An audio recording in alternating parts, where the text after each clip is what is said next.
भर में ईद उल फितर का जश्न। सभी दलों के प्रमुख नेताओं ने देशवासियों को दी ईद की बधाई। अखिलेश यादव ने कहा, साल भर याद रहती है सेवइयों की मिठास। अखिलेश यादव का सरकार और प्रशासन पर आरोप, कहा इतनी बैरिकेडिंग, मुझे ईदगाह जाने से पुलिस ने रोका। आधे घंटे बाद एक गाड़ी की मिली परमिशन। 28 साल काम और दुनिया का सबसे ऊंचा रेल पुल, कश्मीर की पहली ट्रेन का इंतजार खत्म। पीएम मोदी 19 अप्रैल को दिखाएंगे हरी झंडी। भाजपा विधायक तरविंदर सिंह मारवाह ने सीएम रेखा को लिखा पत्र। दिल्ली में नवरात्रि और ईद पर दुकानदार लगाए नेम प्लेट। नमस्कार, आज की खबर में आपका स्वागत है। मैं हूं आपके साथ शिखा मेहरोत्रा। शुरुआत करते हैं आज की बड़ी खबरों की। सोमवार को पूरे देश में धूमधाम के साथ ईद उल फितर का त्योहार मनाया जा रहा है। इस दिन मुस्लिम धर्म के लोग आपस में गले मिलकर एक दूसरे को ईद की मुबारकबाद दे रहे हैं। बच्चों से लेकर बुजुर्गों तक सभी मीठी ईद को लेकर बहुत ही उत्साहित हैं। रमजान के पाक महीने के बाद ईद उल फितर मनाई जाती है। ये दिन मुसलमानों के लिए एक खास होता है।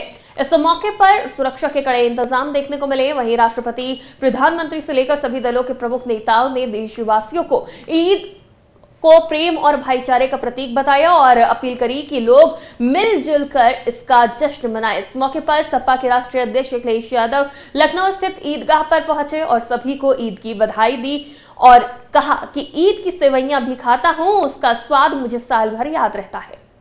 मीठी सेवइयां भी खाने को मिलती है। ये जो मिठास है पूरे साल याद रहती है और फिर उस दिन का हम लोग इंतजार करते हैं कि किस दिन फिर हमें मीठी सेवइयां और गले मिलने का मौका मिलेगा। अभी हमारा भी त्योहार निकला है। अभी होली के समय पर हम लोग गले मिले थे। ये कैसे हमारे त्योहार है?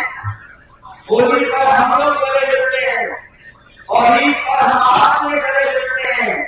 ये गले मिलने का त्योहार है ईद और होली का। समाजवादी पार्टी प्रमुख अखिलेश यादव सोमवार को ईद के मौके पर उत्तर प्रदेश की राजधानी लखनऊ में ईदगाह पहुंचे। यहां पहुंचने के बाद सपा चीफ ने दावा किया कि उनका काफिला रोक दिया गया था। ईदगाह के बाहर पत्रकारों से वार्ता करते हुए सपा सांसद ने कहा कि वो कई सालों से यहां आ रहे हैं। पहली बार उनका काफिला रोक दिया गया। रास्ते में काफी बैरिकेडिंग लगाई गई थी। मैं इसे तानाशाही समझूं या फिर इमरजेंसी समझूं? कभी इतनी बैरिकेडिंग नहीं होती होगी। जब मैं आज आ रहा था तो जानबूझ करके पुलिस ने मुझे रोका। मैंने जानना चाहा कि भाई क्यों नहीं जाने दे रहे हो। पूरी बैरिकेडिंग लगा करके मुझे आधे घंटे जब बात की तब जाने दिया बड़ी मुश्किल से, और एक गाड़ी जाने दी। और जब जानना चाहा मैंने कि आखिरकार क्यों ऐसा किया जा रहा है, तो किसी अधिकारी के पास जवाब नहीं था। आखिरकार इसको मैं क्या मानूं, क्या समझूं? इसको मैं तानाशाही समझूं, मैं इसको इमरजेंसी समझूं, मैं इस बात को ये समझूं कि ऐसा दबाव बनाना चाहते हैं, डराना चाहते हैं, धमकाना चाहते हैं कि दूसरे के धर्मों में शामिल ना हो, दूसरों के कार्यक्रम में शामिल ना हो। कम से कम मुझे ये बताओ, मैं जाने कितने वर्षों से यहाँ आ रहा हूँ। मुझे याद है नेताजी मुझे पहली बार लेकर के आए थे। उस दिन से आज तक लगातार आ रहा हूँ, लेकिन ऐसी बैरिकेडिंग कभी नहीं देखी। और बैरिकेडिंग इसलिए की जा रही थी कि लोग त्योहार ना मना पाए और जो अपनी धर्म की मान्यताएं हैं, धर्म की जो परंपराएं हैं, वो भी ना मान पाए। तो सबसे बड़ा खतरा लोकतंत्र को है, संविधान को है। ये सरकार बड़ी जिम्मेदारी के साथ मैं कह सकता हूँ, या मुझे नहीं कहना चाहिए, लेकिन फिर भी मैं कह रहा हूँ कि ये देश भारतीय जनता पार्टी संविधान से नहीं चला। प्रधानमंत्री नरेंद्र मोदी 19 अप्रैल को जम्मू कश्मीर के दौरे पर जाएंगे। कटरा से कश्मीर तक पहली वंदे भारत ट्रेन 19 अप्रैल से चलना शुरू हो जाएगी। इसकी जानकारी केंद्रीय मंत्री जितेंद्र सिंह ने अपने ट्विटर एक्स अकाउंट पर दी।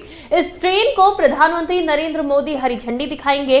23 जनवरी को भारतीय रेलवे ने ट्रायल वंदे भारत ट्रेन का ट्रायल किया था। ये train Shri Mata Vaishno Devi Katra railway station से श्रीनगर रेलवे स्टेशन तक चलाई गई थी। ये भारत के पहले केबल पुल अंजी खाद ब्रिज से होकर गुजरेगी। साथ ही ये चेनाब ब्रिज से भी गुजरेगी, जो दुनिया का सबसे ऊंचा रेलवे पुल है। ये ट्रेन कश्मीर घाटी की ठंडी जलवायु को ध्यान में रखकर बनाई गई है।